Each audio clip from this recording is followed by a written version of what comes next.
transpire if all three of us come out here and start shooting with our video camera. Detail, halt, right, face. Cameras, ready, record. Is this a... It's a private bank, of course it's not open to the public. Come on, puppy, take a poop, do your business. Take a dump on the Federal Reserve's front lawn. We're gonna make it in the Federal Reserve yearbook. Are you ready for your close-up, Luke? Oh yeah, here we go. Mark, pose, smile. Guys. Right, guys, let's pose. Smile. Facebook.com/Mark Dice, D-I-C-E, yeah. Go get a close-up high-def photo of me there, a bunch of them. Wait, now we've got the supervisors coming. How you doing, gentlemen? How you doing? How are you? Who you got with? Ourselves. Hey, well, congratulations.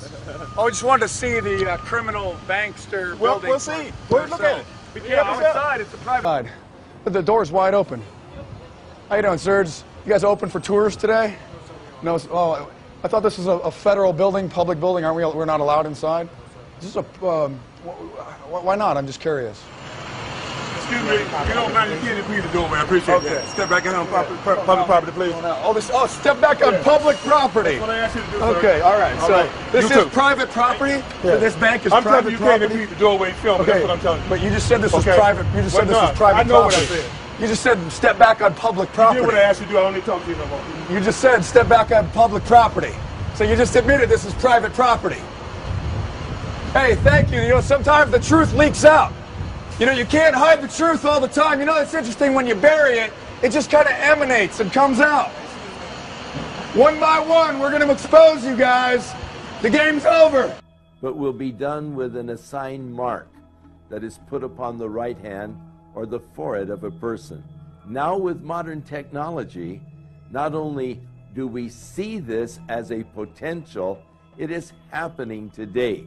It's interesting that in our day and age, there is a technology emerging that Hitler or Stalin or any world dictator would dream of, and that is the electronic mechanisms by which one can control all commerce within a nation or perhaps even the whole world by cashless transactions with barcodes, with implantable chips and what have you.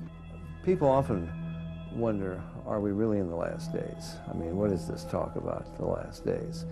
There are a number of signs that the Bible gives that really identify our generation as the first one that you could say is in the last of the last days. This thing is about to wind up. One of them we find in Revelation 13, where the Bible says a man will arise who will control the world. Now, you've got to have a lot of technology to control the world, and part of what he controls is all banking and commerce. You couldn't have done this in the past. You couldn't have even imagined doing this in the past. And somebody's coming, and he's going to control the world, all banking and all commerce, and we have the technology to do it today, technology that was never even dreamed of. We need some system for permanently identifying safe people. Most of us are never going to blow anything up, and there's got to be something better than one of these photo IDs, a tattoo somewhere maybe. The Saudis used an American device to scan the eyes of travelers. I wouldn't mind having something planted permanently in my arm. Neurons right here. And at the University of Southern California, Theodore Berger has shown that brain cells called neurons can grow onto microchips and communicate with them. That the capability exists for building computer chips that act just like nerve cells, and we're developing the capability for interfacing those computer chips with the brain. And Ray Kurzweil sees a day when microscopic computers will make all kinds of learning as easy as downloading. You would be able to do things that you wouldn't otherwise be able to do.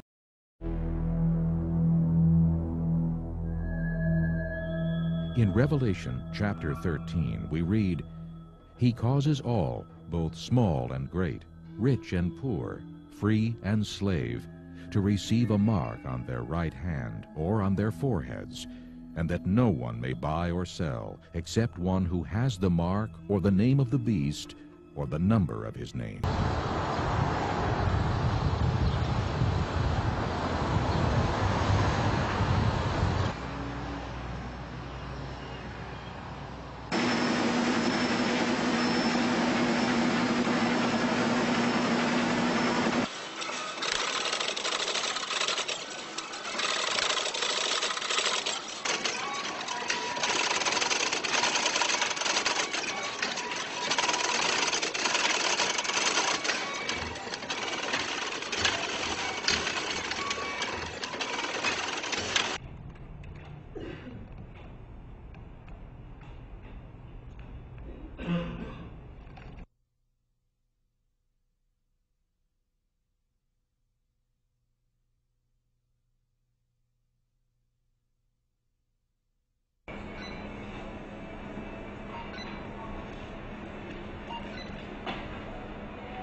Whether you're buying groceries or gas or dinner to go, nowadays you can just wave your card and you're on your way.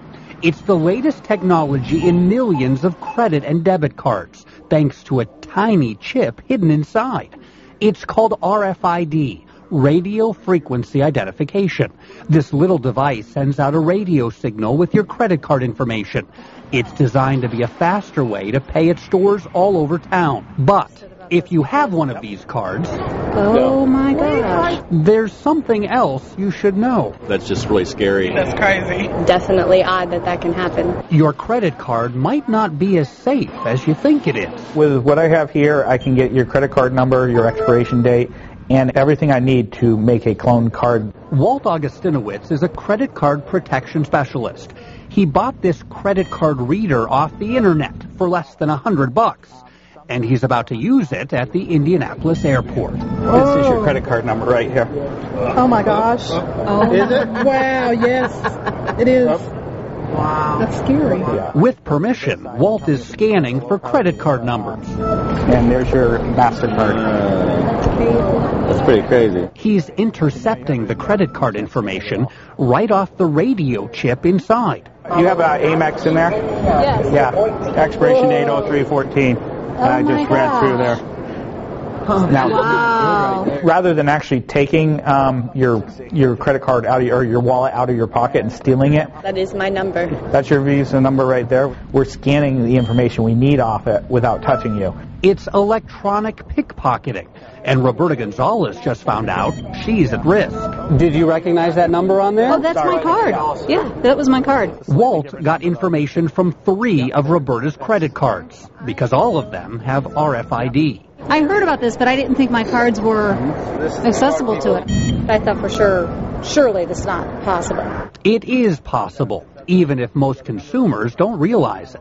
Do you know if you've got a credit card that's got radio frequency technology in it? No, I don't. Here's what to look for. A symbol similar to this one on your credit card or debit card, it's a sure sign it has radio frequency identification. If your card says PayPass, PayWave, or Blink, it also has RFID.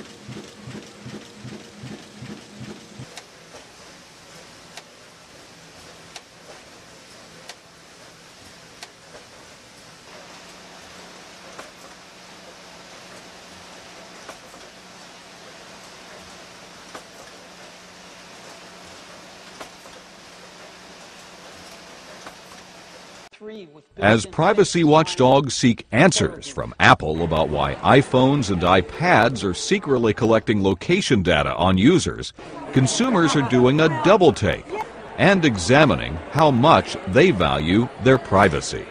I don't need people to know where I am all the time. I find it really offensive. I strongly disagree with this practice. I think it's a violation of people's privacy. Location-aware services are part of many consumer devices. Cameras, cell phones, and social network sites like Facebook and Foursquare all collect certain forms of location data.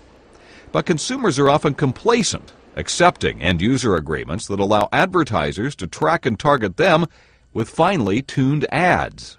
We see this data being used as a commodity that consumers are exchanging with companies.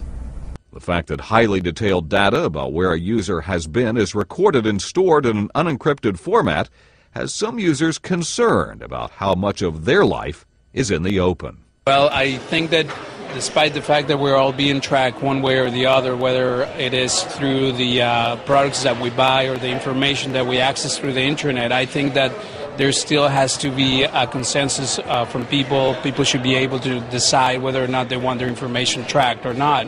Much of the concern about tracking stems from the fact that iPhones are logging users' physical coordinates without them knowing it. And it's raising concerns about a possible society where privacy is a thing of the past. I think Big Brother is an all-encompassing term. It's the state establishment, it's the corporate establishment, and it's ourselves. We are Big Brother. We are the ones who are choosing to share this information. So it's not a single entity. It's a big idea of the pervasiveness of the data and the transparency of data, or the lack of transparency. And for many Americans, privacy isn't too much of a concern, no matter where that data is going. I really don't care. It doesn't mean anything to me. I'm eating a sandwich right now, and they can store that information for as long as they want. So.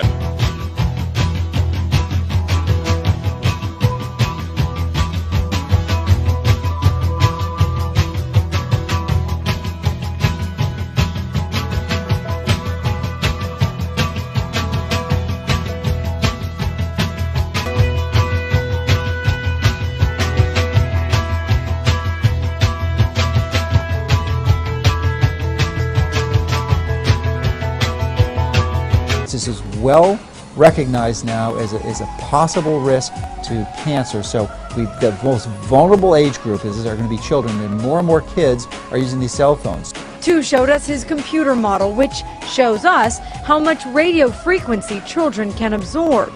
It's enough for Tu to realize consumers should be alerted and aware. In children, their skull is thinner, their scalp is thinner, so the microwave radiation can penetrate deeper into the brain of children and young adults.